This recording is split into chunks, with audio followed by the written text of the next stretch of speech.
My stepmother accidentally destroyed my late mom's wedding dress that I was saving for my wedding. When she asked to borrow my beach house for her anniversary, I agreed. Then forgot to mention the sewage backup I'd known about. Her perfect celebration was literally full of shit.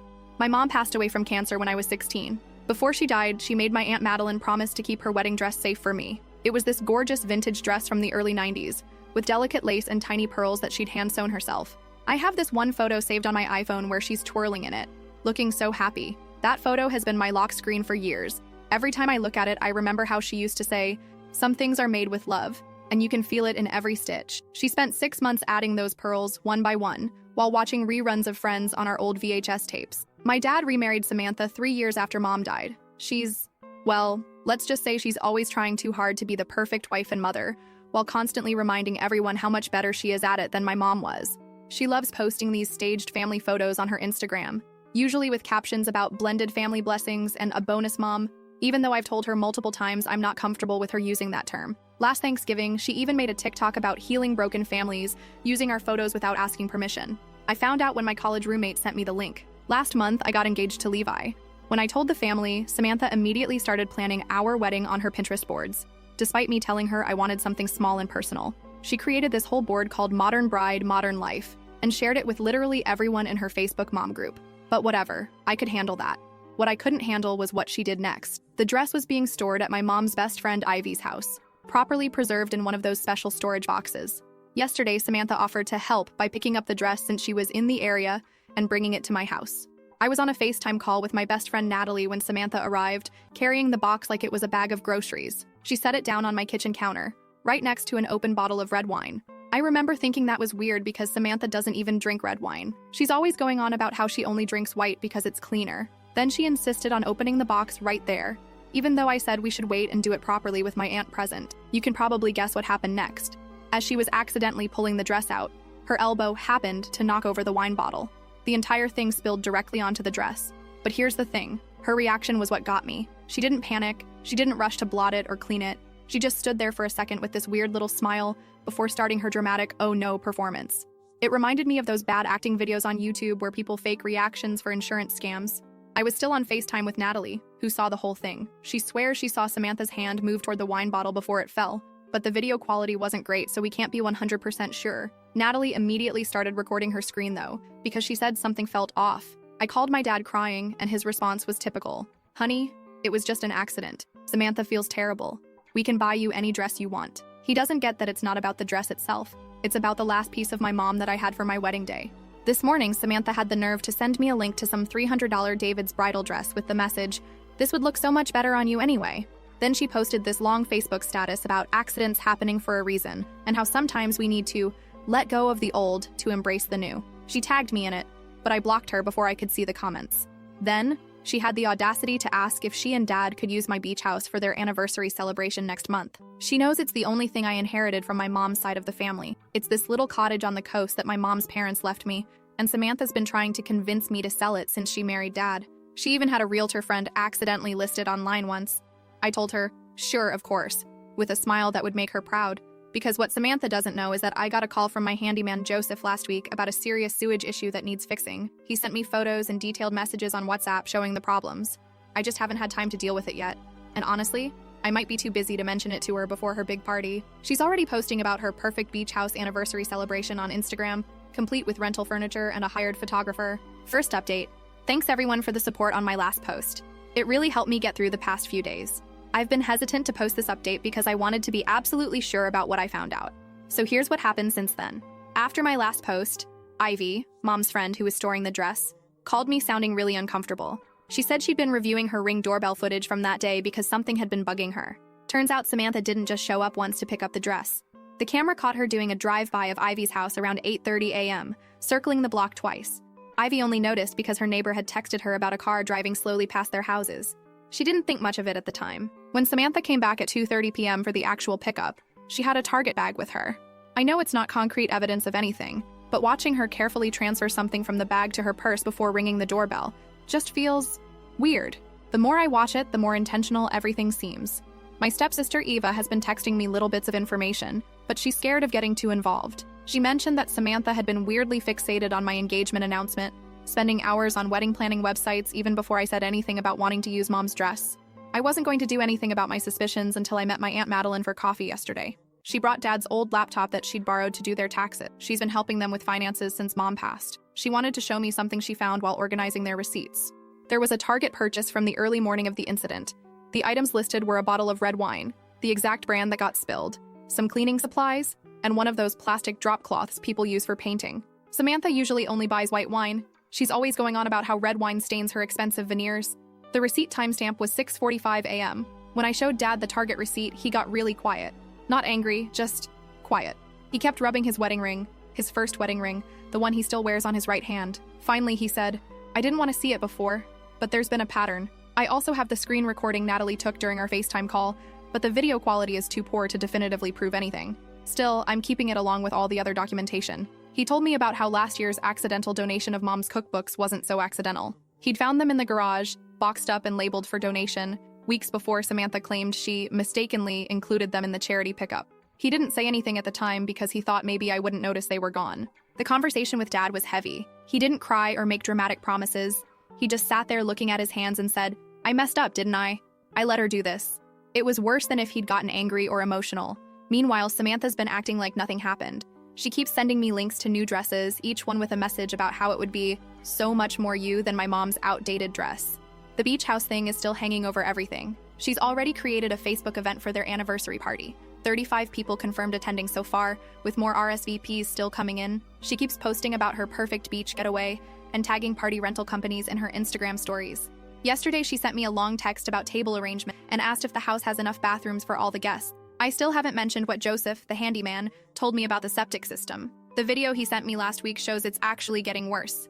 You can see water backing up in the yard after it rains. He said it needs fixing before any large gatherings, but I just keep forgetting to bring it up whenever Samantha calls. Eva's been staying at her friend's house more often. She says the atmosphere at home is getting weird. Samantha's been extra nice to her, buying her expensive gifts from Amazon and offering to take her on a spa day. Eva thinks she's trying to keep her quiet about something, but she's not sure what. The dress preservation specialist finally got back to me today. They said the wine stain was unusually concentrated in one area, like it had been poured rather than spilled. They also noticed some small snags in the lace that happened before the wine incident, probably from someone handling the dress roughly while it was still in the preservation box. I've been looking at that last photo I have of Mom in the dress. There's this little pearl detail on the sleeve that she used to say took her 3 nights to sew on while watching old episodes of Seinfeld. That part's completely dissolved now from the wine. It feels targeted, you know? Edit. A lot of you are asking what I'm planning to do about the beach house party. Honestly, I'm just going to let things play out naturally. The septic system is what it is. Edit 2. For those asking about the dress, yes, I'm keeping all the specialist documentation. No, I'm not planning legal action. Some things have a way of working themselves out. Edit 3. Dad just texted asking to come over tomorrow. He says he found some old photos of Mom he wants me to have. Maybe he's finally ready to really talk about everything. Second update. Thanks for all the messages checking in. A lot has happened this week, and I wanted to update you all on the beach house situation. So here's where things stand. Samantha's planning what she keeps calling an intimate gathering, though her guest list has somehow grown to 35 people. She texted me this morning asking about parking, how many cars can fit in the driveway, and bathroom situation. There are 2 bathrooms, right? That should be enough? I keep thinking about saying something about the septic system. Joseph, my regular handyman, sent me another text yesterday with a photo of the backyard after the rain. You can see the water pooling in places it shouldn't. And he said the smell is getting noticeable. His exact text, "Hey, wanted to follow up about that septic estimate. Really needs addressing before any big gatherings. Getting worse with the rain." Joseph explained that while the septic system has ongoing issues, the problems become much more noticeable during rain and would definitely be catastrophic with heavy usage from a large gathering. Dad stopped by yesterday. He's been quiet since everything with the dress, spending more time at the house he shared with Mom before Samantha. He sat at my kitchen counter, looking through some old beach house photos he found in a drawer. "Remember when the shower broke that one summer?" he said. "Your mom made us all use the outdoor hose for 2 days. She said it was camping." Then he got this look on his face and asked, "Should I be worried about anything with the house? For the party?" I just shrugged and said everything was fine. He studied me for a minute, then nodded slowly. I think he knows something's up, but he's not asking directly. Eva's been texting me updates about Samantha's preparations. Nothing crazy, just standard party stuff. She ordered some decorations from Amazon, string lights, some beach-themed centerpieces, and she's having the event catered by a local deli. Eva sent me a photo of all the party supplies spread out on their dining room table. "Mom's actually being kind of normal about this," she wrote. "Almost makes me feel bad about what might happen. Almost. The weird part is how Samantha's been acting toward me lately. She's trying really hard to be nice, sending casual texts about the party plans, asking my opinion on little details like she's including me. Yesterday, she even sent a message saying she hoped I'd be there to celebrate with them. It would almost feel genuine if I couldn't still picture that little smile when she spilled the wine on Mom's dress. I did check out her Facebook page through Eva's account since she blocked me after the dress incident. She's keeping it pretty low-key, just a few posts about looking forward to a beautiful celebration, with some beach emoji. Nothing too over the top, which actually makes me more suspicious. Joseph sent another update this morning. The septic company gave him an estimate for repairs. It's expensive, but that's not even the main issue. They said it needs immediate attention, especially with heavy use. He forwarded me a photo showing where the ground is starting to sink a bit near the tank. His message was pretty clear. This is going to be a problem with 30+ people. I keep picking up my phone to warn Samantha, but then I remember little things, like how she accidentally donated Mom's cookbooks last year, or how Mom's jewelry keeps disappearing whenever Samantha reorganizes things, or that satisfied look when the wine spilled exactly where it would do the most damage to Mom's dress. Eva came over for coffee this morning. She was helping Samantha pack supplies for the party and found the receipt for that bottle of red wine in Samantha's purse. "You know what's weird?" she said. "Mom never drinks red wine, says it stains her teeth, but she specifically bought that bottle the morning before going to get the dress. The party's this Saturday." Samantha texted asking if I could leave the key under the mat on Friday so they can set up early. She wants to arrange the furniture and set up a drink station near the downstairs bathroom. I replied with a simple, "Sure, no problem," and turned off my notifications. The septic issue isn't my fault. I didn't break it, I didn't make it worse. It's just unfortunate timing that it's happening now. At least that's what I keep telling myself. Edit. Eva just sent a photo of Samantha's party outfit. It's all white, because of course it is. Third update. So the beach house party happened yesterday, and it went exactly as expected, though the aftermath is more intense than I anticipated. I drove by around noon when guests were arriving. Classic setup. White chairs, flowers, catering tables. Samantha was wearing this expensive white dress, directing people where to put things. The problem started slowly. Eva texted around 1:30. "Bad smell in the backyard. Mom's getting annoyed." Then, "Downstairs toilet won't flush properly." By 2 p.m., both bathrooms were having issues. People kept asking about the smell, but Samantha was still trying to maintain control, telling everyone it was probably just low tide. Around 2:30, my neighbor called. "There's something wrong with your yard. Water's coming up everywhere." Eva's texts got more frequent.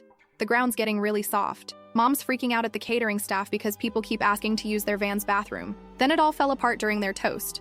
The ground was so saturated that part of the deck area sank. Not dramatically, but enough to destabilize the buffet table.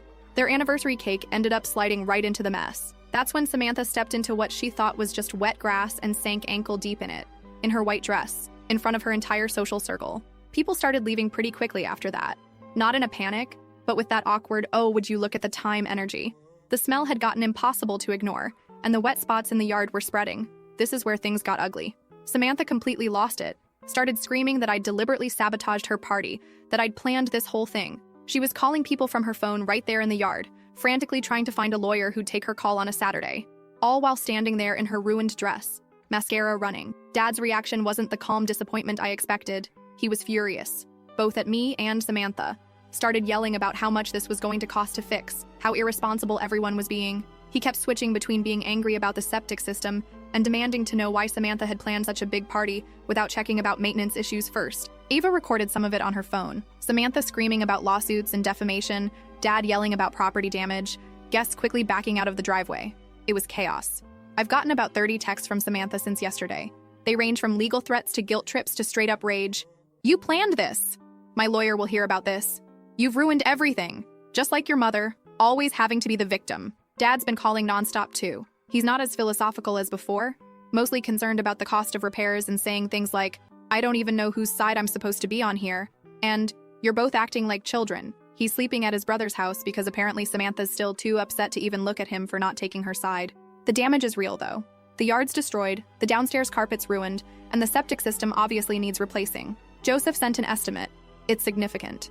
Samantha's already posted in our neighborhood Facebook group asking for recommendations for lawyers who handle property damage and intentional emotional distress cases.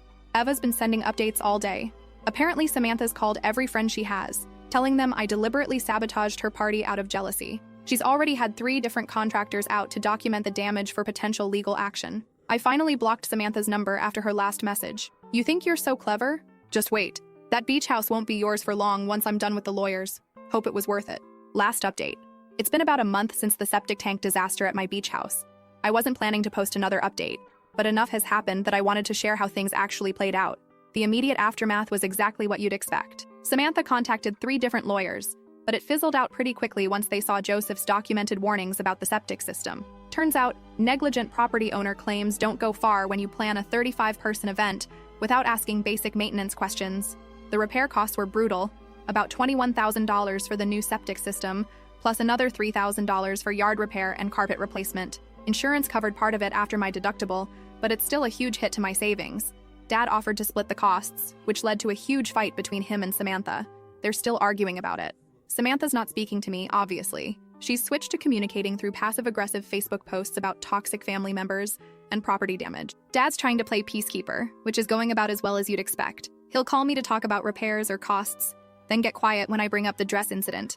Last week he said, "I know you both did wrong things. Can't we just move past it?" Classic Dad, avoiding conflict while trying to keep everyone happy. Eva's been caught in the middle. She stays with me some weekends, but Samantha started making comments about family loyalty, so now Eva's walking on eggshells. She deleted the videos she took at the party after Samantha went through her phone while she was sleeping. The beach house repairs are finally done. The new septic system works fine, the yard's been restored, and the carpet's been replaced. The cleanup company did a good job. You wouldn't know there had been a disaster if you didn't know where to look. Here's the weird part. This whole thing has had ripple effects I didn't expect. My Aunt Madeline isn't speaking to Dad because he wouldn't take a side. 2 of my cousins canceled their usual beach week booking because they don't want to get involved. Family events are awkward now, with everyone trying to schedule around who's not speaking to whom. Samantha's still living at home, but she's been taking space to heal by spending weekends at her sister's house. She's talking about wanting to move to a bigger house anyway, saying the current one has too many negative memories now. Dad just looks tired whenever it comes up. The dress is still hanging in my closet. I tried having it professionally restored, but they said the wine damage is permanent. I've started looking at new wedding dress styles online. It's not the same, but I'm trying to focus on the future instead of what I lost. Eva told me yesterday that Samantha's been checking property listings for beach houses in a different area. Apparently, she's determined to have a do-over anniversary celebration next year, just without certain people involved. Dad stopped by last weekend to check on the repairs. He walked around the yard, looking at everything, then just said, "Your mom would hate what this house has done to the family." Not exactly the profound moment of realization I think some people were expecting. The reality is, there's no dramatic conclusion here. No one's getting divorced, no one's had an epic revelation, and the family's not suddenly united and understanding. It's just tense holidays ahead, and carefully planned scheduling to avoid awkward encounters. Edit. To those asking about legal consequences, the lawyers basically said everyone should drop it and move on. No one has a strong case either way. Edit 2. Yes, I'm still planning to get married at the beach house. Samantha's already said she won't attend if I do. Dad's stressed about it, but that's a problem for future me.